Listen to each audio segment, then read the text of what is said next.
Okay, so I just pulled this bumper from outside.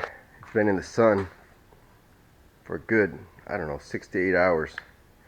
And you can see the temperature on the floor here is 76 degrees.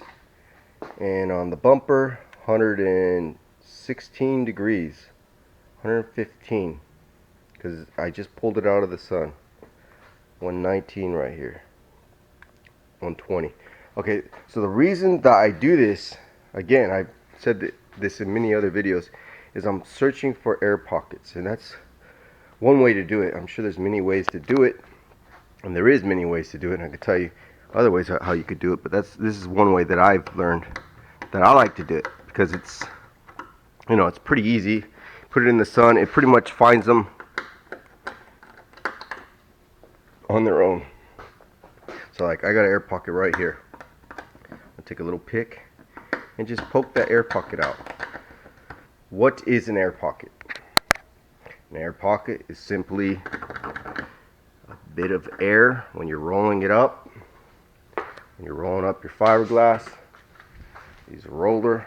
You're on the inside of the part rolling the resin into your fiberglass mat there.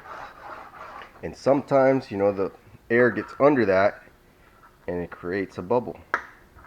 And that bubble is up under the gel coat where you can't see it unless you find them like I did, heating them up. Now sometimes, say we were to just prime this, paint this part, later on, if it gets hot enough and the air pocket it's weak enough from the surface, it'll show up and then pop, and then you'll have a hole in your paint.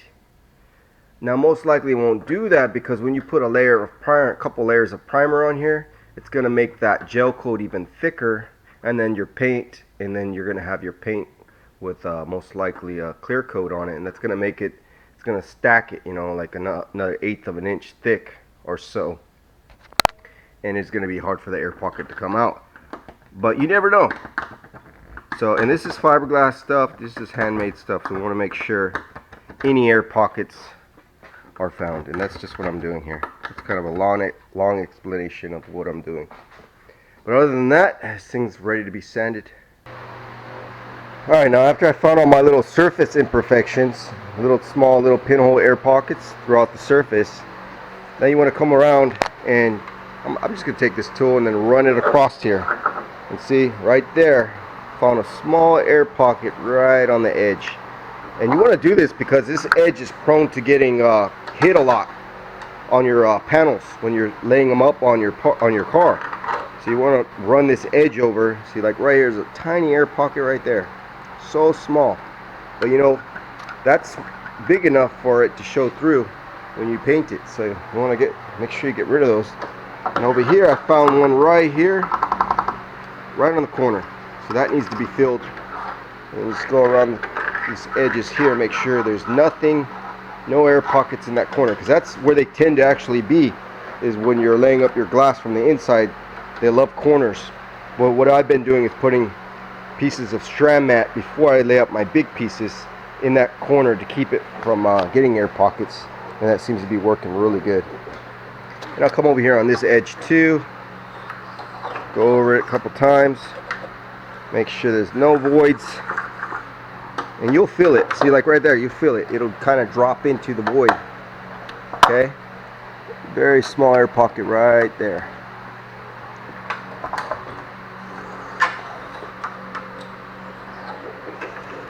And this is well worth, you might think, oh, but you're destroying the part. You're making more work for yourself. But you'd rather find the hiccups in your part now before you paint it. Because later, if,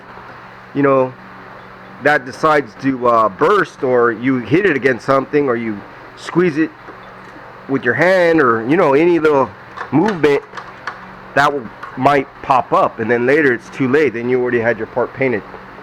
So anyways, this part's all ready for filler now.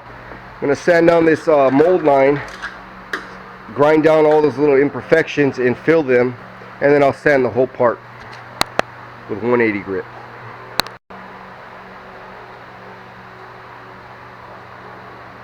Alright, found all my little imperfections, sanded them, and I just put some degreaser on this, and now I'm ready to add my little filler.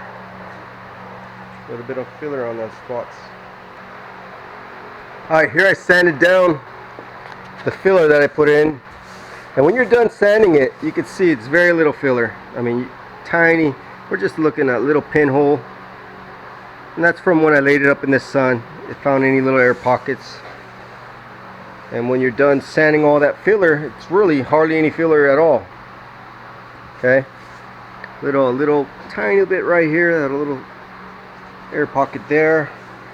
And then I have my seam line that runs here. I put a little bit of skim coat on that just to fill in any little imperfections on that seam line.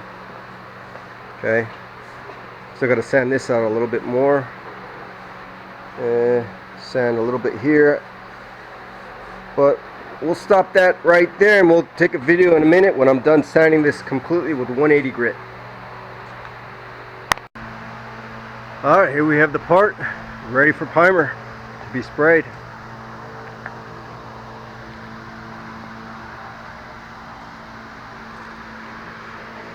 All the imperfections have been filled in. Not too many on this bumper. Came out real nice. I'll be primering it in a little bit, and I'll take a video after that. Again, this is for Joe in Jersey, New Jersey. Alright, just got this bumper primered up with some polyester primer, and had a couple little pinholes, little solvent pops, and I went and I dabbed it with some more primer on top of it, just so when you sand it out, because you're going to sand this with 320 to 400 grit right before you put your paint on here. You could put paint right onto this primer if you want to, or you can seal it with a primer sealer if you're doing your whole car. But yeah, you want to sand this with 320, 400, dry or wet, and then you can paint right over this finish. So this is Jacob, NightRiderShop.com.